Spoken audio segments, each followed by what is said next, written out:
Good evening all. My name is Councillor Rachel Eden. I'm the Mayor of Reading and I chair these council meetings. First of all, this evening, I'd like to welcome councillors, officers and members of the public who are with us this evening. And I have a couple of announcements to make.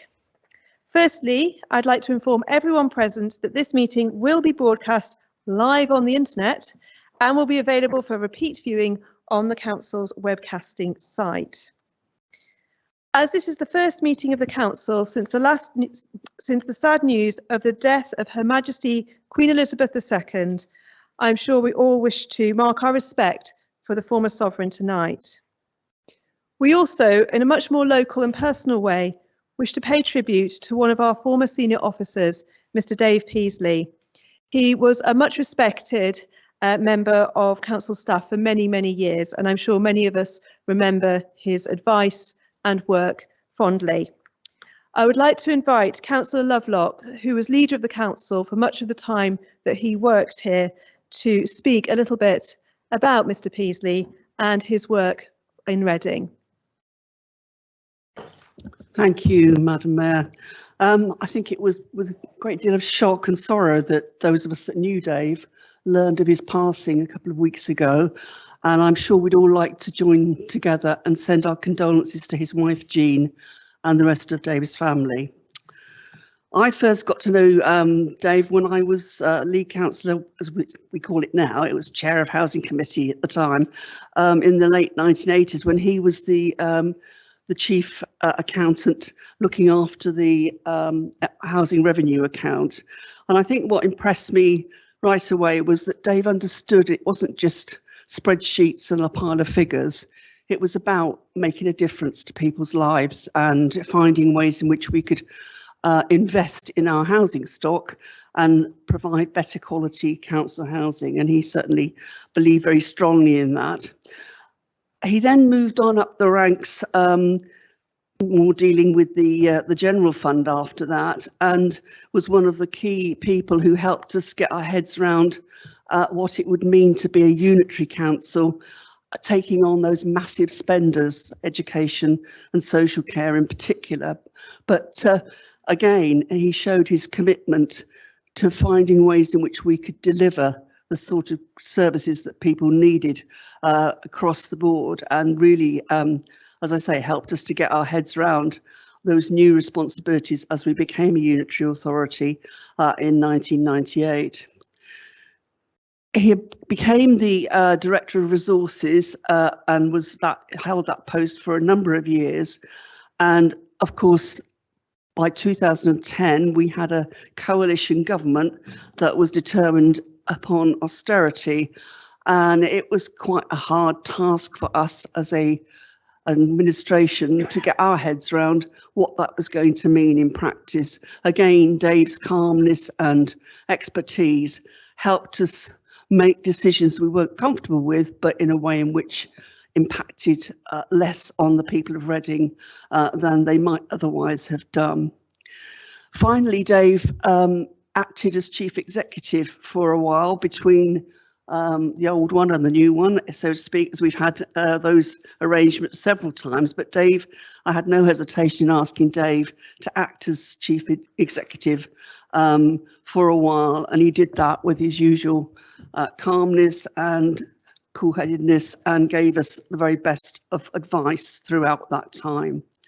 And I, for one, was very sorry when he decided he would retire, but I know that he wanted to spend a lot more time with Jean and the family. They particularly had a love for France and went out to their house there. He also had a great commitment to his local rugby club in High Wycombe, and I think he made the most of that early retirement. I'm very sorry it's been cut short. I'm sure you all are, and those of us that knew Dave, there's a note gone round today, if you haven't seen it already, giving details of the arrangements. So thank you, Madam Mayor. I think if we could now pay our respects. Thank you, Councillor Lovelock. I would like to invite you all to join me in a minute's silence.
Thank you. Now on with the agenda. I have apologies for absence this evening from Councillors McCann and Sultan. Are there any declarations of interest? I'm not seeing any. Thank you. And now onto the minutes of the meeting held all the way back on 5th of July. Can I sign the minutes as a correct record? Thank you. Petitions, we have no petitions this evening, so on to public questions. We have one public question from Mr. Wellham, who I believe may be dialed in. Okay. We normally, if the questioner is not present, just send a written response. So in which case, I suggest you all have a copy of the answer, which I think is detailed and clear. So we will send Mr. Wellham that response. In that case, we will move on to councillor questions. Question 1 is actually from Councillor Moore, I believe, not Councillor McElroy as printed. Councillor, would you wish to ask your question? Thank you, Madam Mayor. Many residents have medium-sized electronic or electrical items at their homes that they wish to dispose of that are too large for collection with curbside recycling. These currently can only be taken to the household recycling centre at Smallmead, and for some this means this is too much effort or not possible, and the items end up in household grey bin waste. In West Berkshire Council car parks, there are electrical collection banks, much like we have for glass and clothing in Reading. Is this something we could consider to make it easier for residents to recycle electronic or electrical items and stop them going to landfill, as well as improving Reading's recycling rates?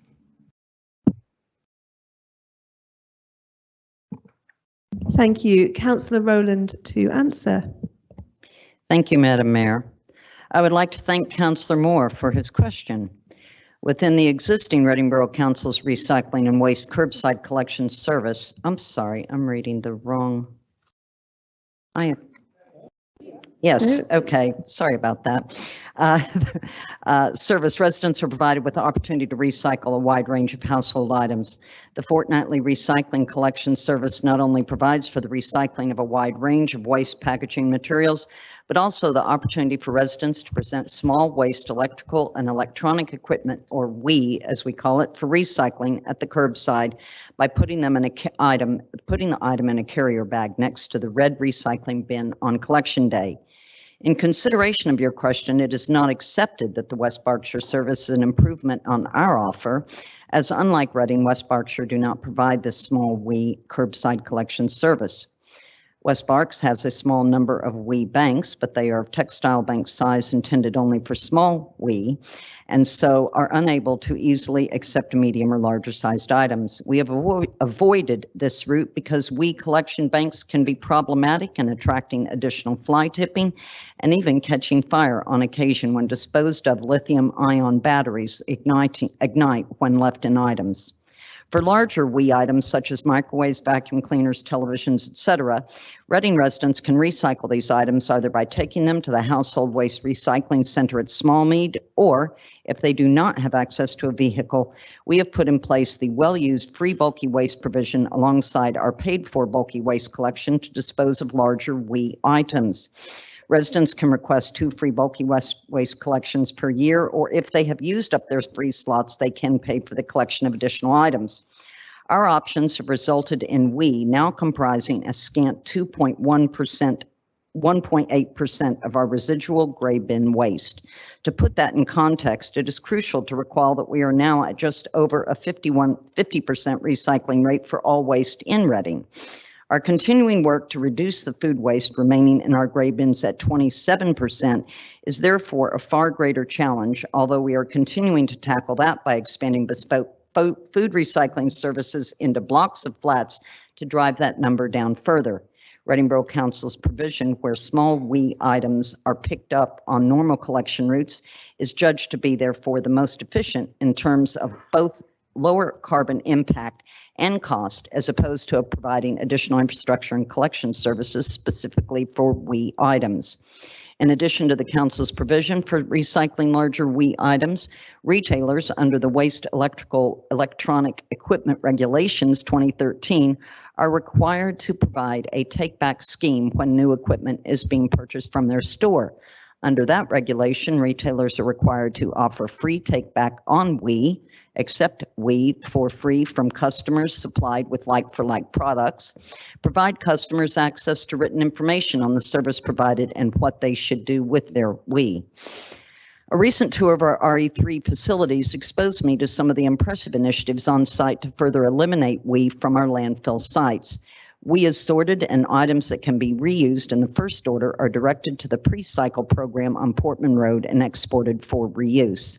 However, the RE3 sends most of our WEEE to a large compliance scheme called REPIC as part of the arrangement for producer responsibility, which ensures that most items are at least recycled for parts. I would actually welcome the opportunity to visit the site with you, Councillor Moore, as I think you would be truly impressed with the work being done at our RE3 facility.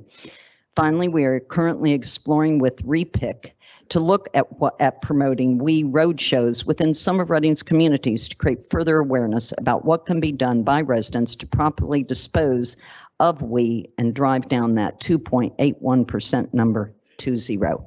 Thank you. Thank you, Councillor Rowland. Question 2 is also from Councillor Moore. Would you like to ask your second? Can I follow up on the first sorry, one? was there a supplementary? I didn't see. Yeah, just to say thank you very much for the answer. That query came from a Towers resident, so I'm sure they'll be grateful for the response, and I would welcome the opportunity to see facility because I love recycling.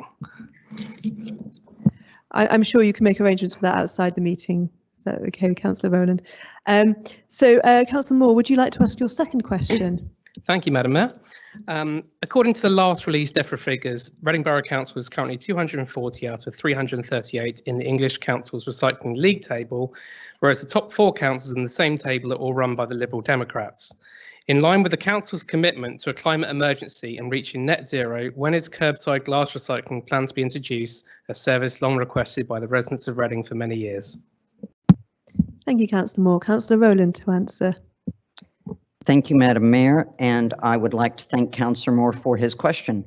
For clarity, this question was publicly addressed twice last year by my predecessor, but bearing in mind that there are many new councillors this year, I am happy to clarify where we are at. Firstly, I'd like to set the record straight regarding your quoted figures. The figures you've quoted are from DEFRA's 2021 data, prior to the inclusion of Reading's food waste collections that saw a significant increase in the council's recycling rate from 36.1% to over 50%. I am sure that you can see, therefore, why they have no relevancy with where we are at today. At our current rate, with the addition of food recycling, our figures would be placing us in the top quartile of that national list. There is no published DEFRA data available for the period 21-22, but understandably, I look forward to that publication. Labor councillors are committed to maximizing recycling and minimizing the amount of Reading's waste that is sent to landfill. Glass recycling is part of that overall management service and well used by many residents. It represents up to 5% of our overall 51% recycling rate. Bottle banks allow residents to recycle at a time that suits them. We have a total of 210 banks at 51 sites across the borough, as well as at Smallmead. However, we are conscious of the needs of some residents, particularly those with mobility issues or those that do not have a car, that could find a curbside collection useful. Furthermore, whilst curbside glass recycling might be well appreciated by those parties and in areas where there are longer distances to travel to a glass bank, the noise of curbside collection in Reading's densely packed terraced housing areas would likely involve significant readjustments to machinery and collection methods to try to minimize the potentially harmful noise exposure for staff and residents who very well may not appreciate the additional noise created with those collections. By way of background, the Environmental Act was passed on the 15th of November 2021. It introduces significant changes to the way waste and recycling will be collected and how those services are to be funded. However, government has said that the specific detail of those changes and the funding streams will be made clear in further secondary legislation. That will be informed by data collected during public consultations last year, but those results have yet to be published. Extenuating circumstances at the national government level aside, it is likely that the complexity of the legislative package for this reason is the reason for these ongoing delays. Thus, our issues continue to lie in wait for this guidance, with the potential cost implications to be defined from government and no clear direction as to how this process would be implemented. Along with our partners, Bracknell Forest and Wokingham Borough, this council foresaw difficulties in preparing an efficient and affordable glass collection service, while significant uncertainties remain about the required scope and funding of such a service. If this council introduced a glass collection service now, the additional vehicles, systems, and staff would have to be funded from the council budget, with little or no chance of claiming back those costs through any future producer pay schemes, which the government has suggested could be a likely route of recourse. That would inevitably have a knock-on detrimental impact on other services for our residents. Despite our proven commitment to increase Reading's recycling rate, Labor councilors are simply not prepared to take the financial risk of rushing out a curbside glass collection service before the government clarify their position with the secondary legislation. The RE3 board, which has Councillor Page and myself as Reading's representatives, has resolved to address this question at the earliest opportunity once government produces the guidance they have promised. I will be delighted to provide an update on the council's position once the government has done their part, and our RBC and RE3 partnership officers have been able to analyze the detail of that secondary legislation and develop a plan for compliance. All to be advised once it arrives. Thank you. Thank you, Councillor Rowland. Councillor Moore, do you have a supplementary? I do, thank you. I fully understand this Tory government are not providing the leadership in giving guidance as we would expect. So my question is, how long are we willing to wait as a council for something that may never be released? Thank you, Councillor Moore. Councillor Rowland. Thank you, Madam Mayor, and thank you, Councillor Moore, for your follow-up question. I would suggest to you that given the current budget pressures that this council is facing now and will be facing in the future, that we will wait until that legislation comes forward. To do anything else that could not result in us having that program properly funded would, I think, be a very unwise financial move. And I do hope that it will be coming forth before too long, but I would say that time is kind of inching closer, but that would certainly be my stance. We're not really in the position this year to be taking risky financial decisions. Thank you. Thank you, Councillor Rowland. I'm sure we're all aware of risky financial decisions at the moment, aren't we? So Councillor Cross, I believe you have a question. Thank you, Madam Mayor. Residents in several narrow streets in Redlands, such as Blenheim Gardens, Cardigan Road, Foxhill Road and Hatherley Road, have experienced numerous missed bin collections.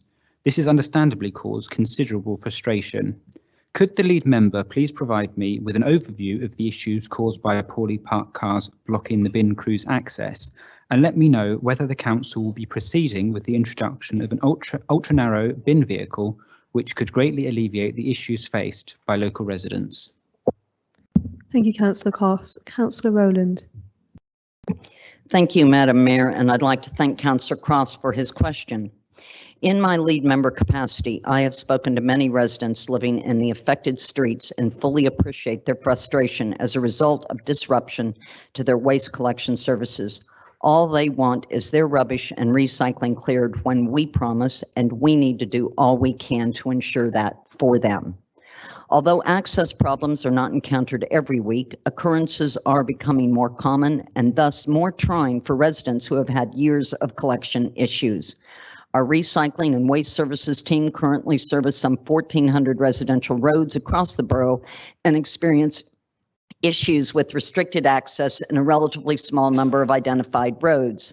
The affected streets are Blenheim Gardens, Cardigan Road, Donington Gardens, Foxhill Road, Francis Street, Hatherley Road, and Stanley Grove. Those issues experienced result from historic narrow road design, heavily used on-street parking, larger modern domestic vehicles, and poor parking practices.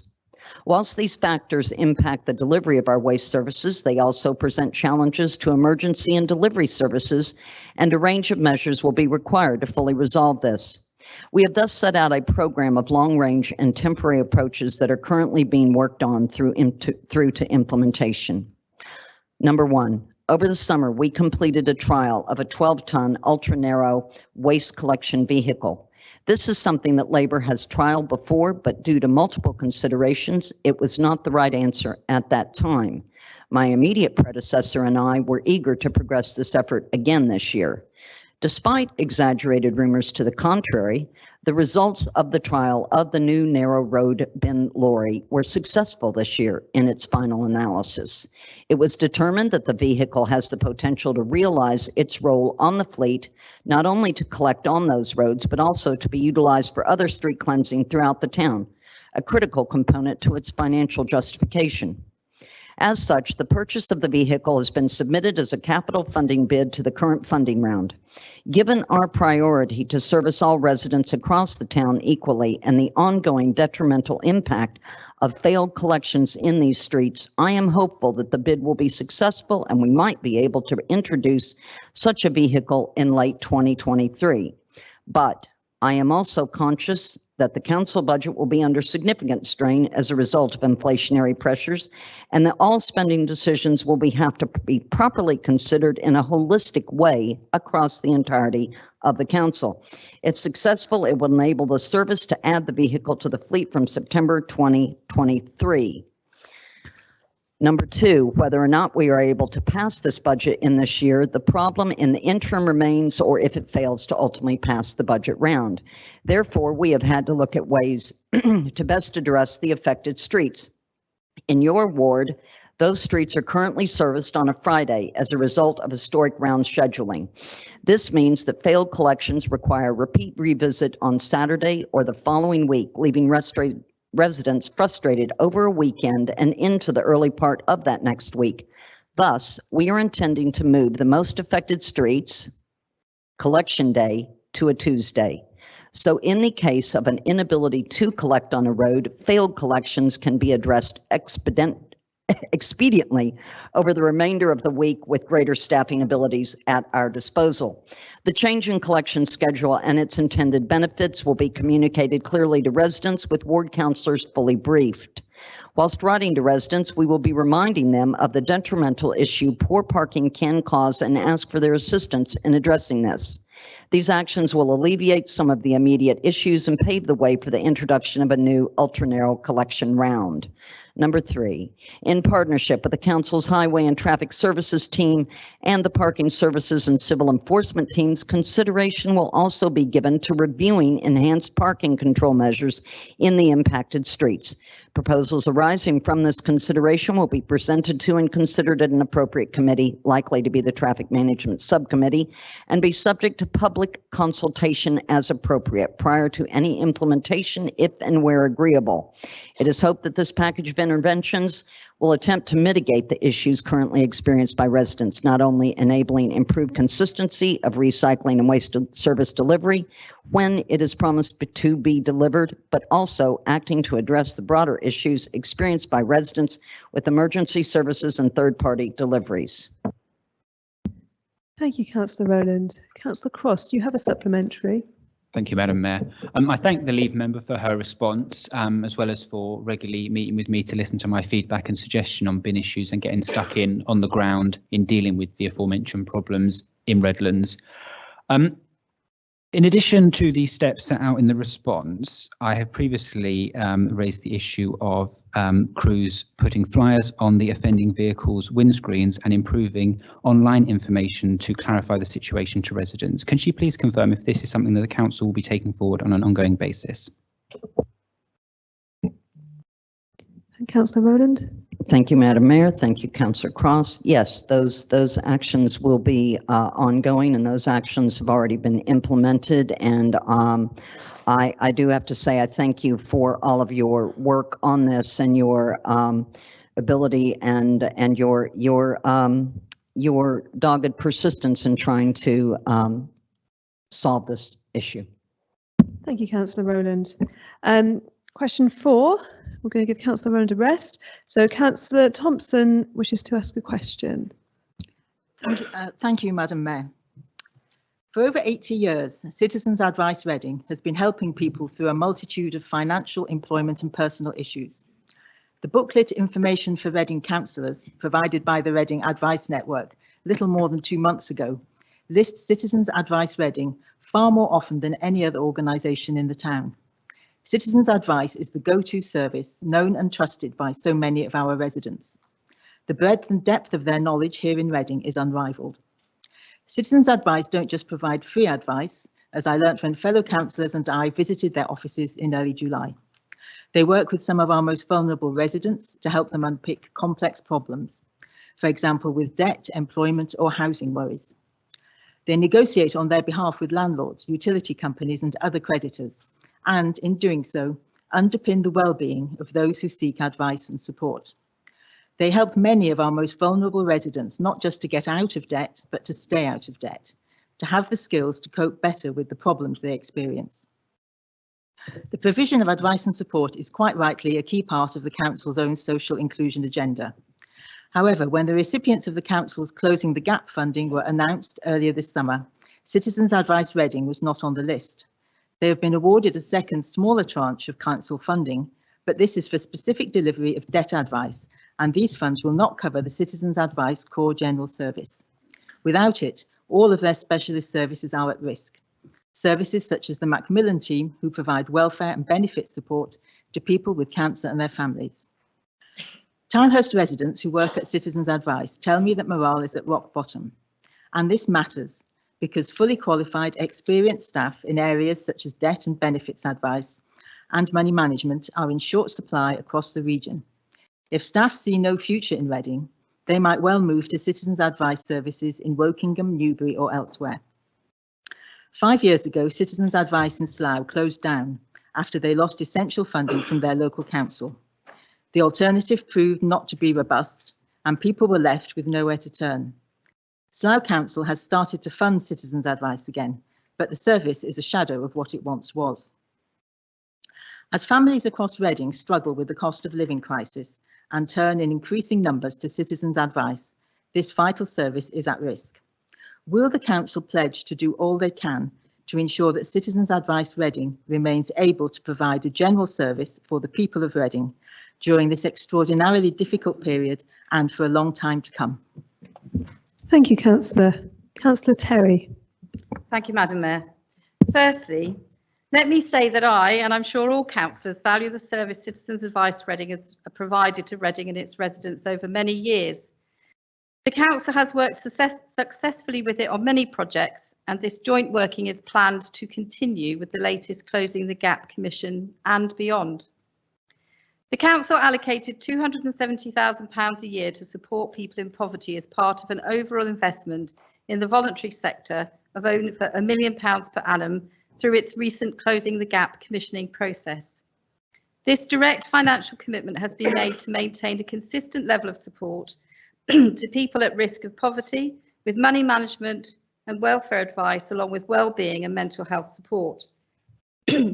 Through the previous Narrowing the Gap Commission, which ends at the end of this month, the council provided Citizens Advice Reading with £100,000 per year of funding to support people who struggle to manage within their income and who are at risk of falling into crisis. The provision of similar support by Citizens Advice is set to continue following the award of the Closing the Gap Commission of £96,000 per annum for the provision of debt advice services for the borough from the 1st of November 2022. I noted that Councillor Thompson, in her long introduction to her question, states, these funds will not cover Citizens Advice Core General Service. Without it, all their specialist services are at risk, services such as the Macmillan team, who provide welfare and benefit support to people with cancer and their families. Without diminishing the fact that the funding to CAR has reduced to £4,000, Narrowing the Gap and Closing the Gap commission services were not for core funding. I also note that in the accounts ending 31st of March 2021, the most recently published, it stated that CAR received £103,354 from Macmillan for the service that they provide. I think that there is some confusion here.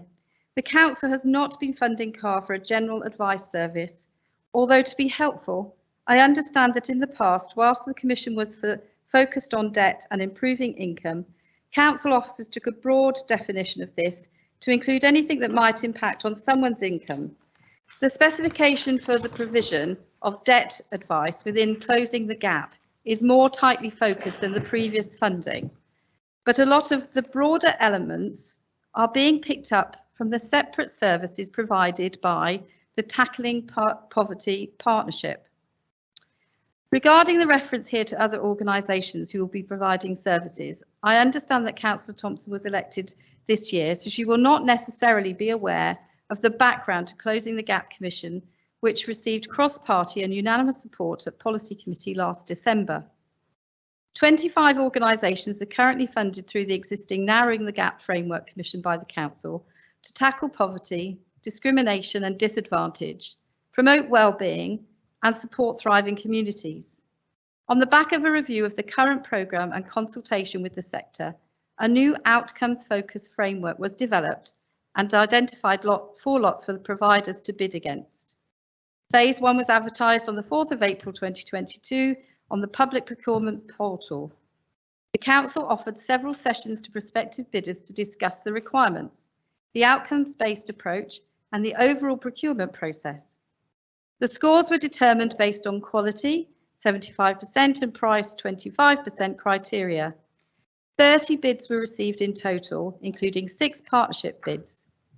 All assessments were conducted by council officers only.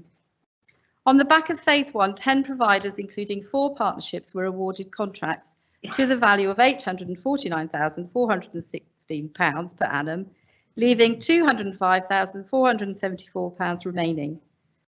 CAR's bid was received in this round, and they bid in Lot 1, Poverty.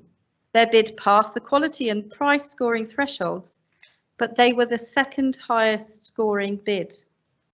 Their proposals were not affordable alongside the Communicare Partnership proposal, now called the Tackling Poverty Partnership, requiring £96,399 per annum more than was available and would furthermore duplicate services offered through the Communicare Partnership bid.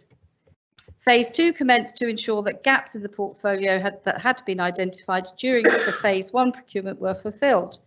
The opportunity was advertised in August and on the public procurement portal. 6 bids were received in total, including 1 partnership bid.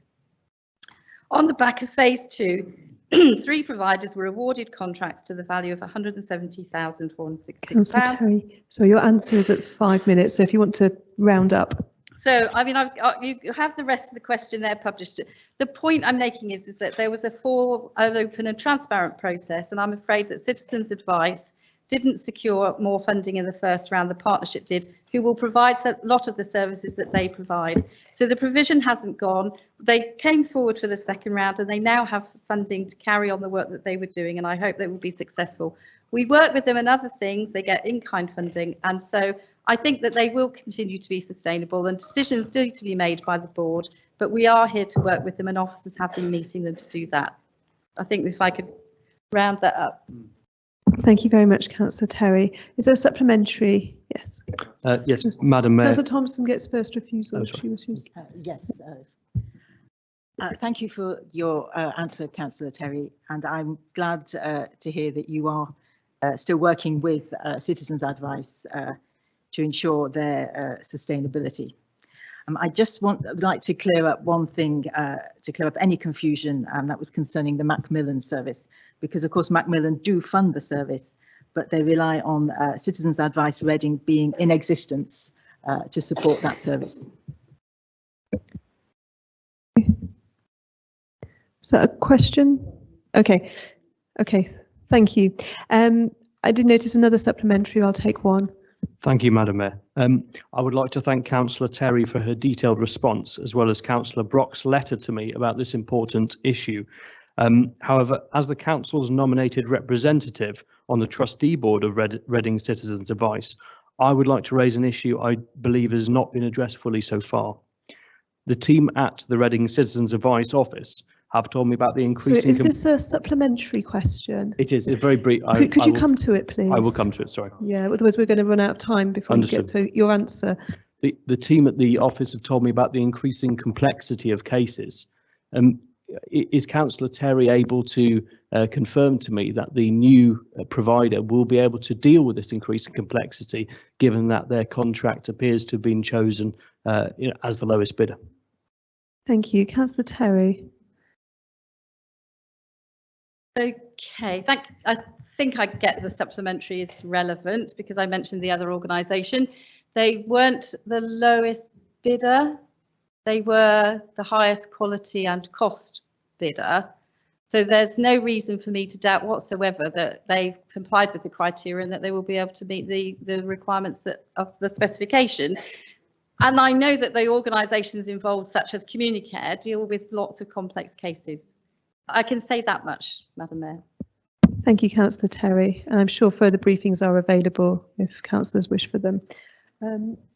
We are at the end of time for public questions, so thank you very much, councillors. And the other questions will get you have your full written answers, so I hope that is helpful. Thank you.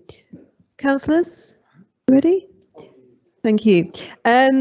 So we now move on to item 7. We have the item which is the appointment of the Chief Executive and Head of Paid Service. And I notice someone in the public gallery is just leaving the room. Councillor Brock, I would like to invite you to move the motion. Thank you, Madam Mayor. Now, Peter Sloman, of course, a tough act to follow. So I was very pleased to see that we had a good field of high quality candidates for the position of Chief Executive, and we put those candidates through a very extensive, a very rigorous process at long listing, at short listing, and indeed the final interview and final assessment phase. As is usual, that process was led by the members of Personnel Committee, so cross-party, and with support from Solace, which is, if I recall correctly, the Society of Local Authority Chief Executives. So I'm really pleased that we're here tonight recommending that Jackie Yates be appointed as the council's new Chief Executive and Head of Paid Service. And Jackie, of course, is our current Deputy Chief Executive, Deputy Head of Paid Service, and our Executive Director of Resources. She has vast experience, is extremely talented, a track record of delivery, a very good sense of humour, and one of those laughs that you can't fail to hear around the building, which is always an endearing characteristic, if you ask me. So now I'm sure that Jackie will be a fantastic Chief Executive for this council as we move forward, and I greatly look forward to continuing to work with her in her new role, and I hope that all members across the chamber are in agreement tonight. Thank you, Madam Mayor. Councillor, thank you, Councillor Brock. I second and reserve my right, Madam Mayor. Efficient as ever, Councillor Page. Thank you. Does anyone else wish to speak? Okay. Yes, simply, thank you, Madam Mayor. Simply to say that as part of the appointment panel that Councillor Brock referenced on the cross-party basis, I concur with everything he said. I think she is an excellent candidate and will be a credit to the council and the town. Thank you. Thank you, Councillor Mitchell. I'm not seeing any other indications, so we'll move to a vote. All those in favour? Oh, sorry, did you wish to sum up? There we go. Any against? And any abstentions? That is unanimous. We just encourage the Chief Executive to re-enter the room.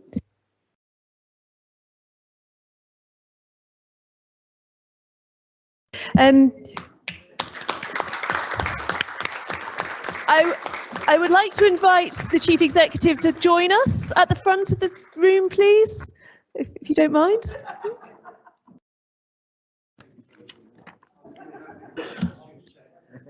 Oh, she's got a new. That was my flourish. I hope you appreciated it. Thank you.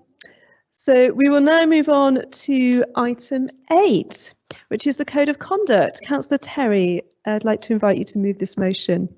Thank you, Madam Mayor. In December 2020, Local Government Association published a model councillor code of conduct, the Model Code. It's been designed to protect our democratic role, encourage good conduct and safeguard the public's trust in local government. Standards Committee considered the Model Code in March 2021 and agreed 2 amendments as set out in the report at point 1.3 and 1.4. A further report, it considered a further report on the 10th of October, along with revisions to Article 9 and the arrangements for dealing with complaints, and has recommended these for adoption to the Council. So I move. Thank you very much, Councillor Terry. Councillor Brock. Second and reserve my right, Madam Mayor. Councillor Edwards. Thank you, Madam Mayor. As Vice Chair to the Standards Committee, and as we have quite a few new councillors, I would advise them to read this very thoroughly. It's an excellent document. It tells the truth. It tells you how you should behave, and it also is very readable. I would also advise that you remember this through your workings with everybody in Reading, and carry on and keep Reading's reputation up. It should really have come sooner, but because of the pandemic and everything like that, things were delayed. Now we've got it. Let's see how we get on with it, and please all be good and be excellent councillors. Thank you. Thank you, Councillor Edwards. Good advice as ever. Does anyone else wish to speak? Councillor Terry, do you wish to sum up? Oh, sorry. Yes, Councillor Moore. I just want to say I absolutely welcome this. The LGA have been leading very much, especially around the intimidation and harassment of councillors in public life at the moment, and I fully welcome, because the code, as the introduction from Councillor Brock in the Code of Conduct says, we should be able to undertake our role as a councillor without being intimidated, abused, bullied or threatened by anyone. And I fully welcome that and the Code of Conduct. Thank you. Thank you very much, Councillor Moore. Councillor Terry, would you wish to sum up? No, nothing to add, Madam Mayor. Thank you. Could all those in favour please show? Any against? And any abstentions? Again, that is unanimous. Thank you, councillors. We'll move on to item 9, governance arrangements of the Constitution and delegation of functions. Councillor Brock.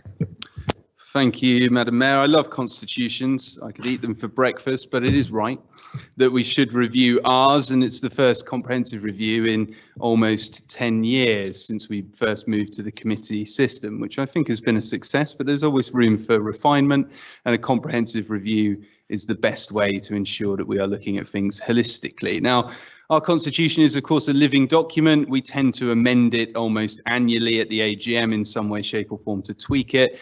But this review here provides a clarification of some previous ambiguities. It removes an awful lot of obsolete information and detail that was a hangover from the pre-committee system days when we had executive arrangements. It aims to enhance scrutiny via the committee system, clarity for officers and for councillors on financial regulations, a simplification of the delegations register to enhance the consultative culture around these things, and maintains our good system of public participation in meetings. So I full-heartedly recommend it to the council, and I move as printed, Madam Mayor. Thank you, Councillor Brock.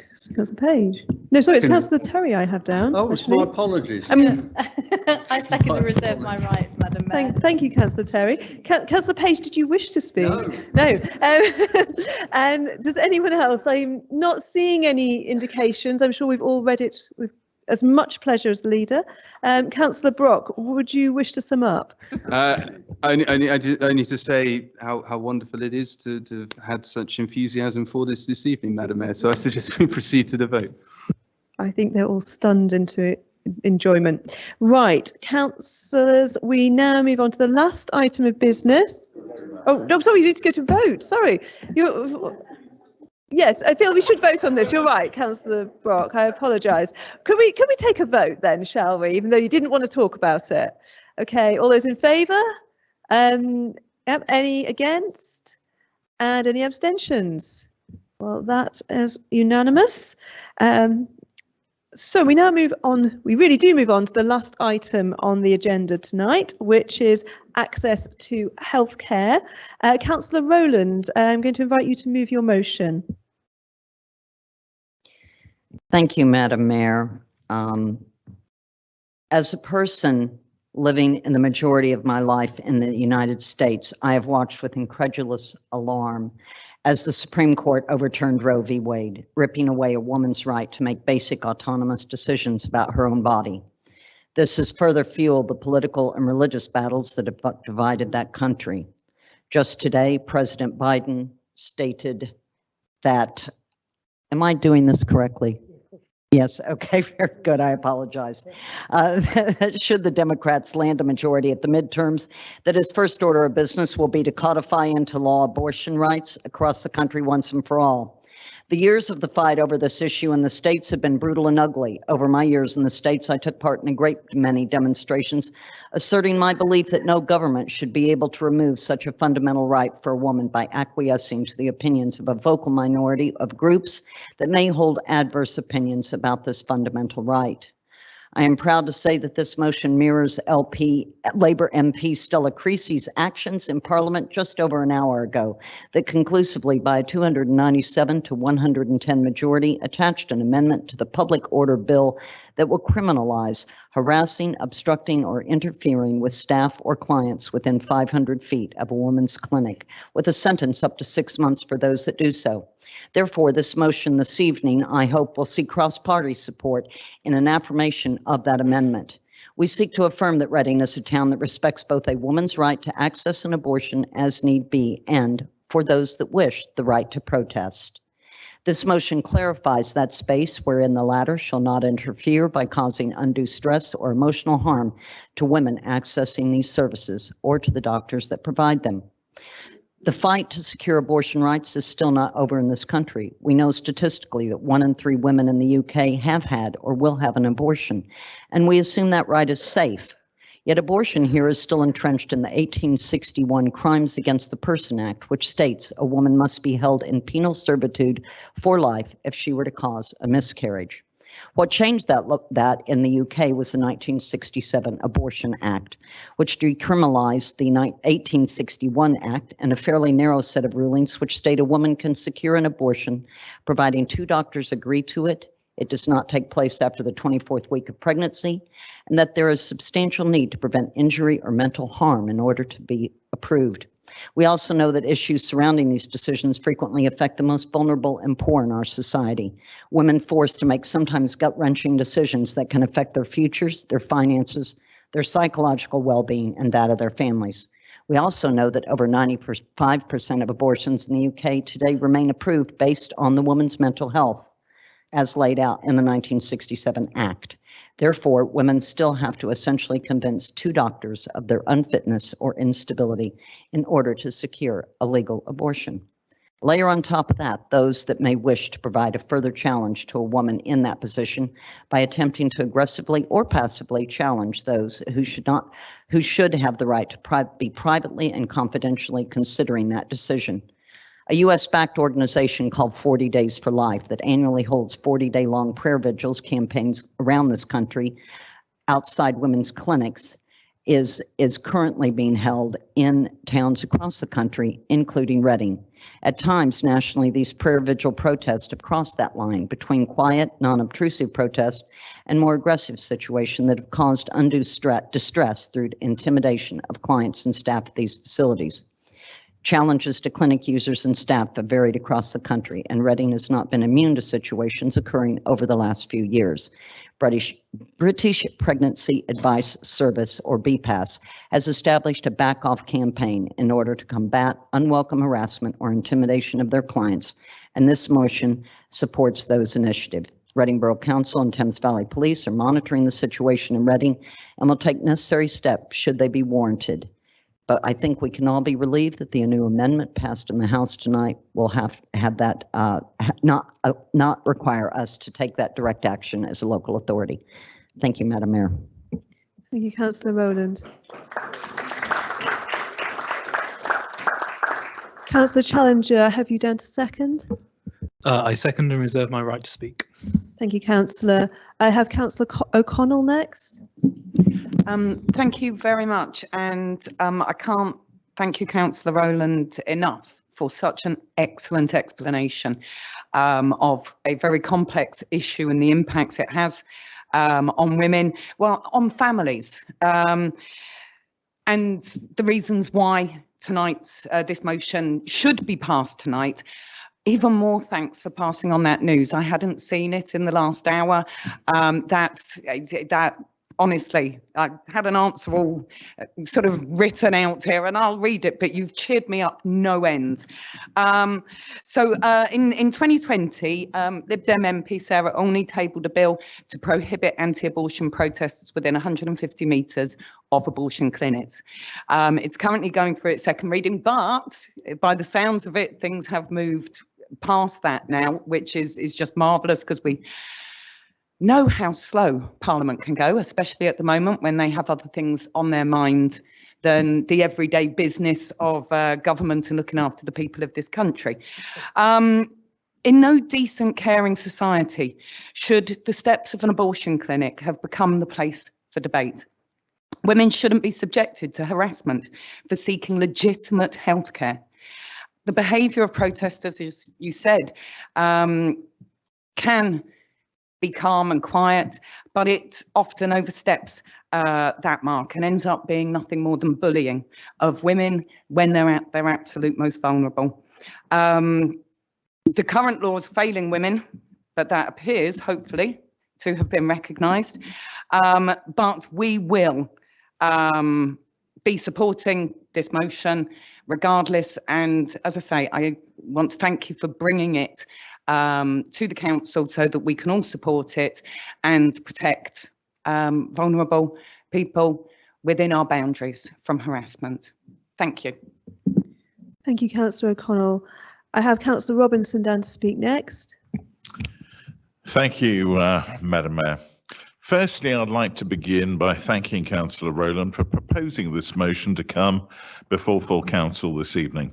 It is a motion that we wholeheartedly support, and I hope the same is true for all parties represented here.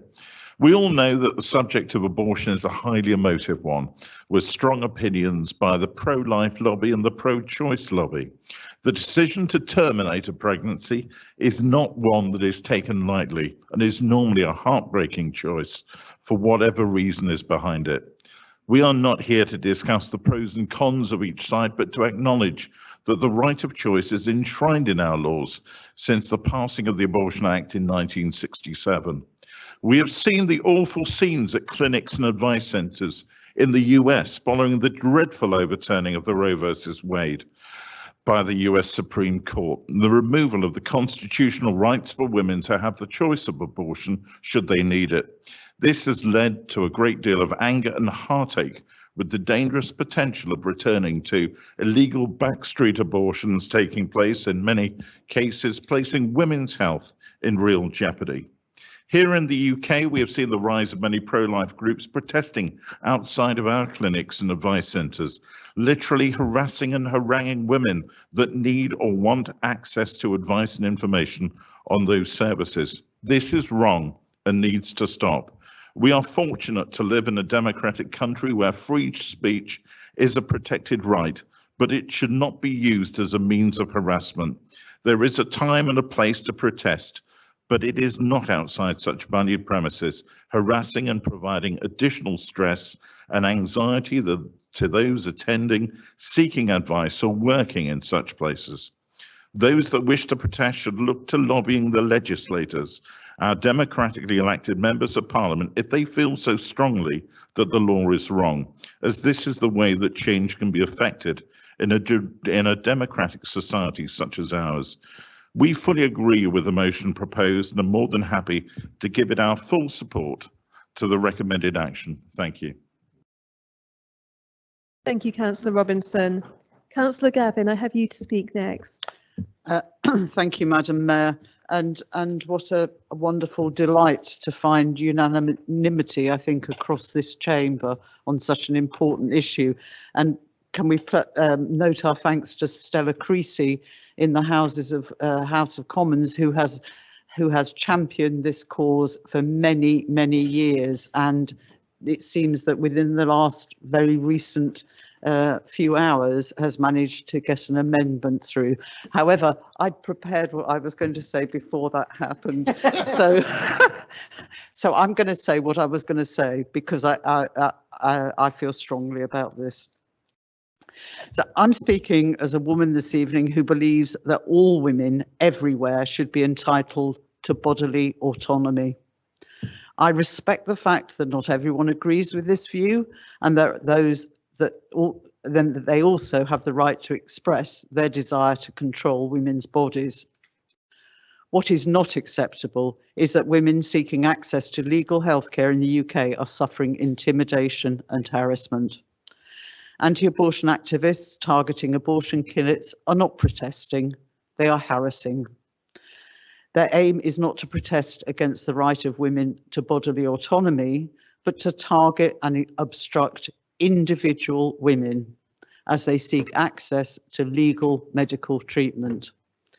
Common methods used by anti-abortion activists include calling and shouting "mummy" as women walk into the clinic, waving fetus dollies in the faces of women, distributing leaflets claiming abortion leads to cancer and suicide, singing hymns and kneeling to pray, filming women and staff. Since lockdown ended, the British Pregnancy Service have advised that anti-choice activity has escalated. Anti-abortionists in the UK have been emboldened by the overturning of Roe versus Wade in the US, a decision taken by 5 middle-aged and elderly men and 1 woman appointed by Trump to deny women autonomy and healthcare. Women and clinics are reporting growing and more severe intimidation across the UK. As well as patients, clinic staff are also subjected to daily intimidation, being called murderers and baby killers. These are professional healthcare workers carrying out their duties in providing healthcare to women. They should not be expected to run the gauntlet of aggressive, intimidating anti-abortion activists to get to their place of work. It is not enough for women to have the right to an abortion. We must also make sure this right can be exercised without shame, fear, or harassment. Or it's not really a right at all, is it? This resolution asks us to support the campaign, which, as we've said, looks like it may be successful, although the bill has many stages yet to go through, so we mustn't take our eye off this ball.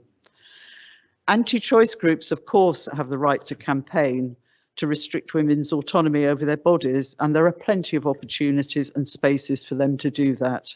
But the entrance to a clinic being legally accessed is not one of them. The government, up until today, have not considered the protection of women to be important enough to give it parliamentary time. In a review in 2018, shamefully, they shifted the responsibility to protect the rights of women to local authorities.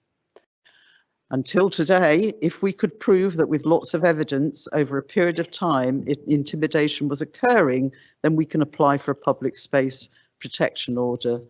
But this has to be done clinic by clinic. It's expensive and it's time consuming. This is a national problem and needs a national solution. And I applaud again Stella Creasy for pushing this forward. But in the absence of action so far, we're seeking your support tonight to pursue a public space protection order if it becomes necessary. Hopefully it won't now, so that we can protect the rights, dignity and autonomy of women in Reading. I urge you to vote in favour. Thank you, Councillor Gavin. Councillor Kitchenham, I think I saw you indicate. No. Councillor Carnell. Thank you, Madam Mayor, and thank you, Councillor Rowland, for bringing this motion before us. This is an emotive issue, and we as a council should be careful not to be seen to be taking sides. It would be entirely wrong of us to support one side over the other in this debate, and in principle, this motion does achieve that. I imagine many of us hold personal views, but ultimately we should respect the right to choose. and this choice should be freely made based on personal circumstance. Advice and guidance may be sought, but this again should be a choice. The decision shouldn't be influenced by outside pressure and forces. We don't always agree in this chamber. Sometimes there's division even within a party, played out more publicly than we might wish. But ultimately we discuss, we debate, and we respect the decision. And there will be people that will hold a differing view and rightly should be allowed to publicly express their opinion, as long as they are doing so within the law. This motion, although light on detail, does allow that. I would have thought it better to create a designated protest zone and a protest exclusion zone before it becomes necessary, so proper thought can be given, rather than wait until it is necessary, where we risk a knee-jerk, ill-thought-out decision. We look forward to hearing these details, but we will be supporting this motion. Thank you. Thank you, Councillor Carnell. Councillor Keane. Thank you. We in the Green Party fully support the right for women to access abortion without hindrance or interference from anyone. It's a procedure that should be between an individual and health and social care staff providing support and procedures, and should have nothing to do with anyone else, and their confidentiality and safety should be protected to the very best of our ability. We all know, as mentioned by some of our colleagues, that abortion will always happen, whether it's illegal or legal. And the best thing we could do is to make sure that it is provided legally and as safely as possible. Of course, we fully support this motion, and thank you to Councillor Rowland for bringing it and for Councillor Challenger seconding it. With regards to the protesters, perhaps they might like to turn their attention to more important things like campaigning for better maternity care and social care support for women and children. Thank you. Thank you, Councillor Keane.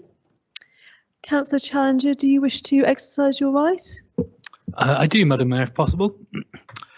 It's been an honour and a privilege to second this motion tonight, and I'm proud to have such a vital service in the ward I represent in Reading. It's been heartening to hear cross-party support for this motion tonight from every party here. Women should be able to access vital healthcare services without being subjected to harassment and intimidation.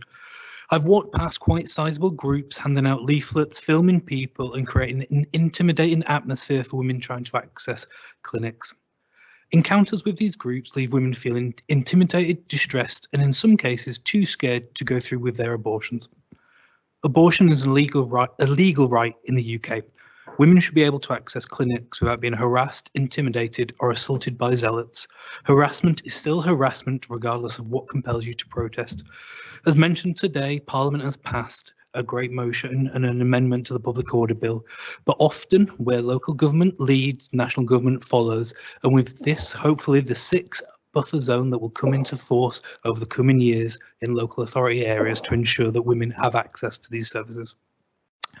The introduction of a buffer zone doesn't shut down debate on abortions. It simply ensures that the law protects women from harassment and safeguards their right to access confidential medical care. Anti-choice groups have every right to campaign for restrictions on women's reproductive choices, and there are plenty of opportunities and spaces for them to do just that. But the space directly outside of a clinic should not be one of them. Currently, 5 clinics have public space protection orders in place to create buffer zones outside. However, securing these are a complex and expensive process for local authorities and create a postcode lottery of protection for women.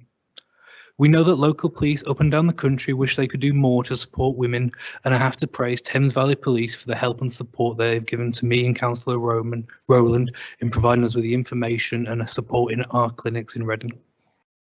Harassment outside abortion clinics is a national problem that thankfully will have a national solution as of today. However, we can take local steps today by voting for this motion. Thank you, Councillor Challenger. Councillor Rowland, do you wish to sum up? I would, Madam Mayor, and I would like to say thank you to all in this chamber this evening for what appears to be an unanimous support of this motion.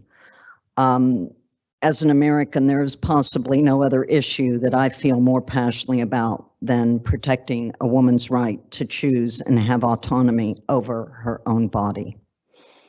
I am pleased that this is very timely, directly in line with the amendment in Parliament today that can establish an exclusion zone without the necessity for us having to establish exclusion zones as the local authority. But I am pleased that this motion will hopefully provide the structure should it be necessary. I believe those actions in Parliament will provide Councillor Carnell with the points that you were stating about having that area safely and immediately taken care of. I do want to say, take it from this American that has fought this for decades. What most of us consider to be a basic right can still be threatened or removed all too quickly and all too swiftly if we are not together, united, vigilant, and protective of this and proactive as we have been this evening. This is a measured step as I see it in continuing to protect those rights.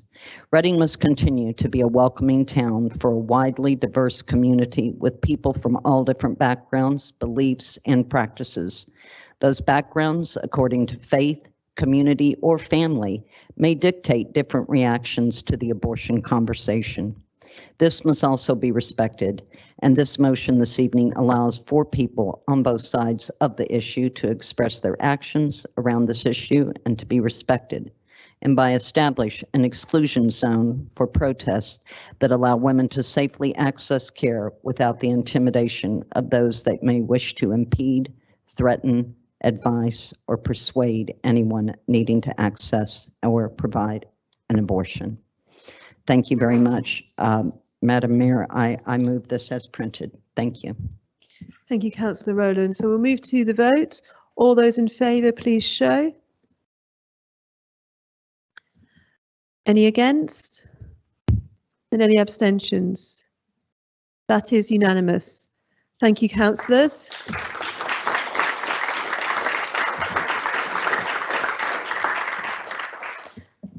Thank you, councillors. That does conclude the business for this evening. I thank you for your attendance tonight, and I ask you take your time in leaving the chamber.